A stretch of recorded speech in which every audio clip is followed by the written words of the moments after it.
First of all, I'll be talking about what exactly is an action class in Selenium and why do we use it. And then I'll discuss about the different methods under this action class. Moving further to the discussion, I'll teach you guys how to handle these actions in Selenium WebDriver. And finally, I'll wrap up this session by working on a demo. I hope the agenda was clear to you guys. And I suggest you to subscribe to the Edureka channel to never miss out any video on the trending technologies and kickstart your learning. And also don't forget to press the bell icon to get the notification for the latest updates on this channel. So let's start the discussion by learning about what is an action class in Selenium. Action class is based on a builder design pattern which basically builds a composite action with the aggregation of a Selenium WebDriver, where the WebDriver is only used to identify the presence of web elements on the web page. Action is a way in which something works, but in Selenium, actions class is based on the builder design pattern, which basically helps in building a composite action with the help of Selenium WebDriver, where the WebDriver is only used to identify the presence of the web elements on the web page. Selenium provides API to automate the keyboard events, mouse events, drag and drop feature, and so on. And this can be achieved using the action interface and the action class.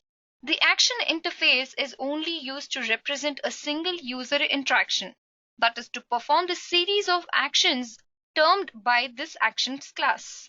It contains the actions and the action class which are needed while executing the events. So this is about the actions class in Selenium. Now let's understand the importance of this actions class in Selenium. This actions class is mainly used to handle the actions that can be performed on the keyboard, mouse, drop down, drag and drop, and so on. This class mainly focuses on the user-facing API for emulating complex user gestures. This API also includes actions such as drag and drop, clicking multiple elements, double click, right click on the mouse, and so on. Okay, so this is why we need the actions class in Selenium. Now let's take a look at the different methods that are available in this actions class. Like I mentioned earlier, this actions class controls the mouse and the keyboard functions like the click action, click and hold action, double click action, double tap action, key down, key up, and so on. So let's learn about them in detail. First, we'll start learning about the keyboard interface. Okay, so this keyboard interface has these methods. It has send keys, it has key down, it has key up. Let's learn about them in detail. Send keys are used to send a series of keystrokes onto the web element. For example, if you find a search box or a text box on the web page, you can inspect the element and get the ID of it and send keys to that particular element. That can be done using this send keys method. Now, what is a key down method? Key down method sends a key press without releasing it. So this basically allows to press the key. So this key down method basically helps in pressing the key. For example, keys.shift, keys.control, and so on. Now let's discuss about the key up method. Key up method is used to release the key. Okay, for example, key release. Now let's discuss about the mouse events in Selenium. There are a few methods under this mouse events, say click, which simply clicks on the element, double click, which helps in double clicking on the web element, context link. This is something new. This context click performs a context click, that is a right click on a web element.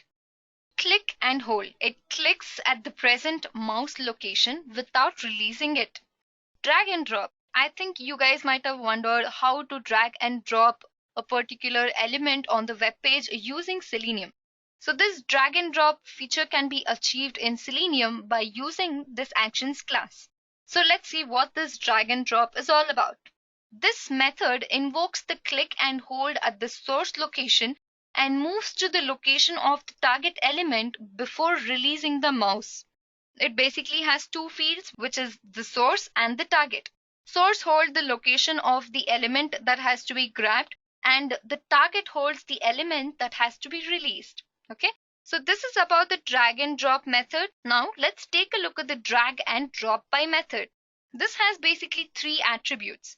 This drag and drop by method performs click and hold at the source location by shifting to the given offset horizontally or vertically. Okay, so this is about the drag and drop by method. Now let's move on and understand what is a move by offset method. This method shifts the mouse from its current position to the given offset. It can either be horizontal offset or the vertical offset. Now let's take a look at the move to element method. This move to element method helps in shifting the mouse to the center of the element that has to be located. Okay. Now, what is the release method? This method releases the depressed left mouse button at the existing mouse location. That is, it releases the left mouse button. And in some applications, we may face a situation where you have to automate the drag and drop an item from one location to another location. We could not achieve this using the basic elements that are present on the web page. But Selenium has provided an actions class to handle this kind of scenarios. So we can overcome this using the drag and drop method. To execute this drag and drop feature in Selenium, we require two attributes, that is namely the source locator and the target locator. The syntax goes something like this. It says action.drag and drop, specify the source locator and the target locator, and build and perform. Okay, so this is about the drag and drop method in the actions class. In some cases, we might want to right click on the element to get more options.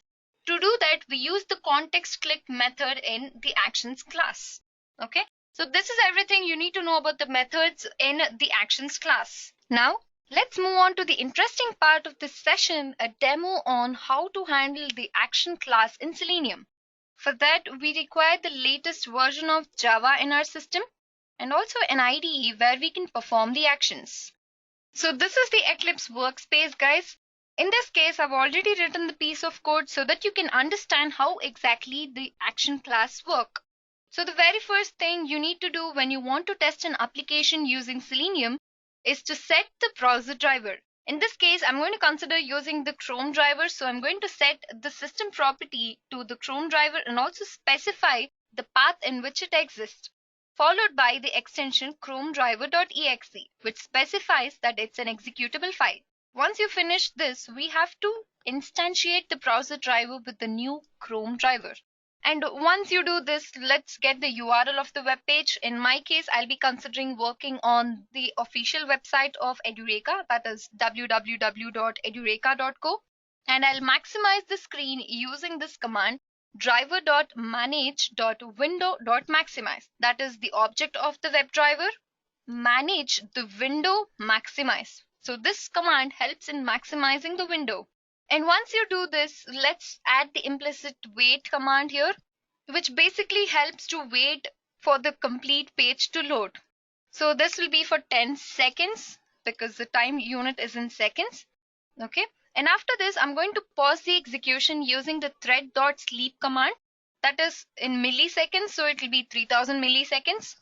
And after this, I'm going to create the object of the actions and instantiate it with the new actions that is linked with the driver. Okay. This actions might throw up an error, so just add the packages to the project. And after you instantiate the actions with the driver, let's perform the operations on this actions class. I think you guys have understood what is the move to element method in the actions class. Okay. So this move to element helps in shifting the mouse to the center of the element. So we'll move the element to this particular location. So let's inspect our web page, edureka.co. Okay, so first we'll start working on the drop down.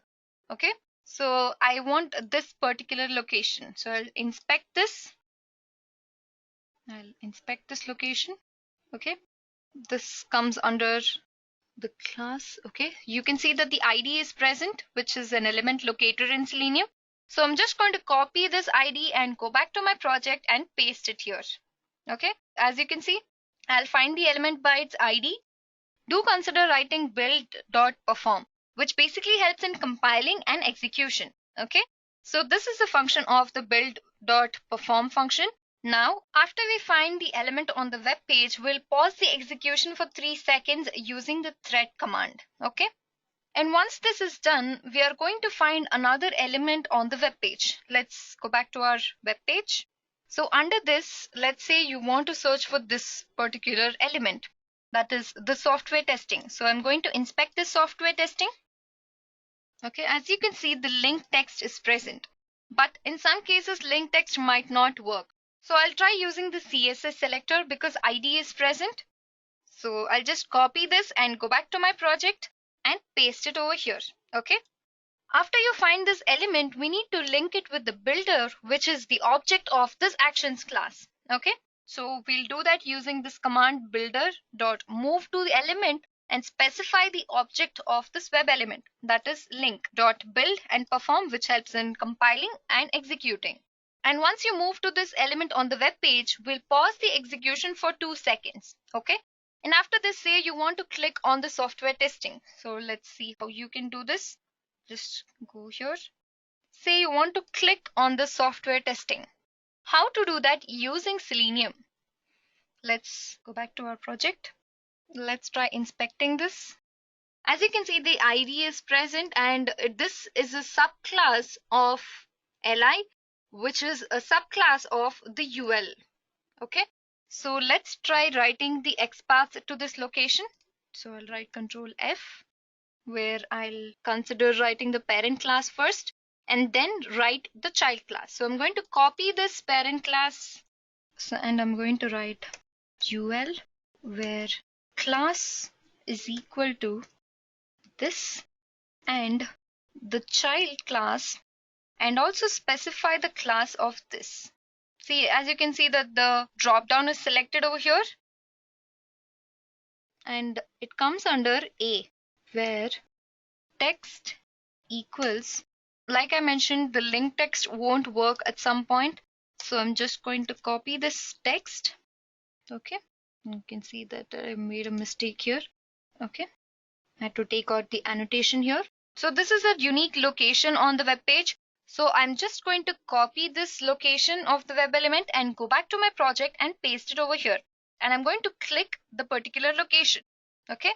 And after I click the element, I'm going to pause the execution for 4 seconds. Okay.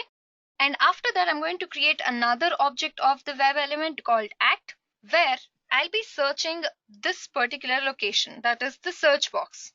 Okay. The search box has the ID.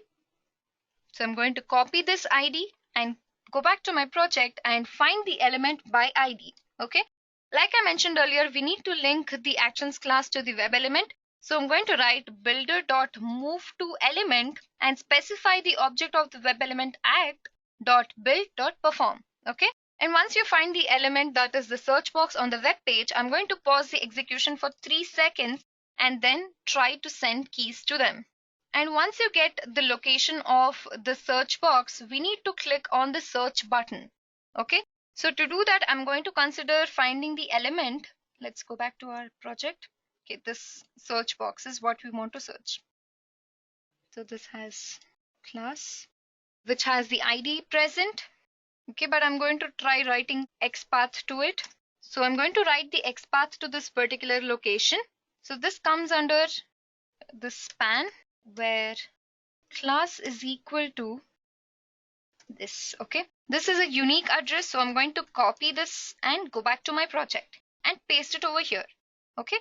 So this search button needs to be clicked. So we'll see how to do that using the actions class. And like I mentioned earlier, we need to link the actions to this web element. So I'm going to use this particular command and pause the execution for 3 seconds. And after this, I'm going to create an object of the action class, not the actions. Okay. And then I'll be creating an interface called action and name this interface as series of actions. Okay. And this interface can control the entire actions class. Okay. So after specifying the series of actions class, I'm going to instantiate it with the builder, and then I'm going to perform some actions. Okay. As you can see that these are the methods that we just saw, that is the send keys method, key down, key up. Okay. So these methods can be called using this action interface. So I'm going to consider the object of the actions class, that is the builder dot send keys to act. What is act? Act is the web element that is used to find the search box or the text box, and I'm going to send keys as Selenium. Okay, so I'm going to send keys to the search box in the web element, and then I'm going to perform the action called key down. Key down helps in pressing the key, so I'm going to press the key, that is search. Search is used to find the element, that is the search button. Okay, so this search button is pressed using the key down function, and then I'm going to perform the shift operation. That is, it helps in clicking. Okay, so this helps in pressing the key, and then I'm going to perform the key up action, which helps in releasing the key. Okay, so this search box key shift. Okay, and after this I'm going to build it and perform. So I'm going to specify the series of actions, which is an interface of actions class, and perform. And then I'm going to pause the execution for 3 seconds and quit the driver execution. So I'll just save it and run it. Okay, it first has to navigate to the edureka.co page, maximize the page, and then search for the drop down, pause the execution and click on the software testing, and then it has to search for the search box and send keys to it, Selenium, and clicks. Okay, so this is how the actions work in Selenium. Now let's understand how the drag and drop feature works in Selenium. Okay, so I've already written a piece of code here so that you understand it properly. In this case, I'll be testing a generic web page, that is jQuery UI. Let's check out this web page. Okay, so this page mainly deals with drag and drop. You can see that there is a frame here under which there is drag me to the target and dropped. So this is how the drag and drop feature works in Selenium. One thing you need to know about this drag and drop feature is it can only drag and drop the web element. You cannot drag the file from the folder and drop it on the web page. That doesn't happen. It only works within the current web page. Okay, that's how Selenium works, right guys? It just drags this source and drops it to the target location. Okay, let's see how you can do this using Selenium. So this is a software which mainly deals with drag and drop feature. Okay, so I'll go back to my project and just explain you guys how this works. As you can see that this drag and drop feature exists within the frame. Okay, so if you inspect it, you can see that there is page source and frame source. Okay, so I'm going to click on the frame source. Okay, you can see that the HTML code is present here. Okay, now if you click anywhere else outside this, you can't find the frame source here. You can only view the page source or the inspect option, but inside this you can view the frame source. Okay, so everything inside this frame is considered as an object. So when you inspect this element, you can find the ID is present. You can see that the ID is present, but the very first thing you need to do when you want to search for this particular location is to switch to this particular frame. Okay, so this exists under the frame. See, you can see that the iframe exists here, which holds this particular frame in it. Okay, so this is just another division in the frame. So first you need to switch to this frame. So to do that, I'm going to switch to the frame and specify the frame value as 0. So it switches to the particular frame. And after that, I'm going to find the element using its ID. As you can see that the ID is present, which is a element locator in Selenium. So I'll go back to my project and create an object of the web element and find the element using the ID. The same goes with the target element as well. So I'm going to create an object of the web element, call it target element, and find the element using the ID. Okay, you can see that the ID is present here. Yeah, so I'll copy this ID and go back to my project. And after you find the location of the source element and the target element, we need to perform actions on them. That is the drag and drop feature. So to do that, I'm going to create an object of this actions class and call it action. And I'm going to instantiate it with the new actions where I'll be linking the driver along with it. And after I do this, I'm going to pause the execution for 3 seconds so that you can clearly see what is happening. And after this, I'm going to consider the object of the actions class, that is action, and I'm going to use the drag and drop method to perform the action. So in this case, you need to mention the source element as well as the target element. And the syntax goes something like this. It asks for the source element and the target element. Okay. In our case, the object of the source is the source element and the target is the target element. So I'm going to build and perform this function, and I'm going to pause the execution for 3 seconds so that you can see that the drag and drop function is working. And after this, I'm going to quit the driver execution. You can also use this command here, which I've used this as a comment. You can click and hold the source element and move to the target element. And then I'm going to release the clicked button on the mouse and build and perform. Even this function works, guys. Okay. So let's save this and run it. It first navigates to the page, searches for the target and the source element and drags the source to the target. Okay. And closes the web execution. So this is everything you need to know about the actions class in Selenium. If you want to learn more about Selenium WebDriver, don't forget to take a look at the Edureka Selenium playlist. Thank you for watching this video. Happy learning!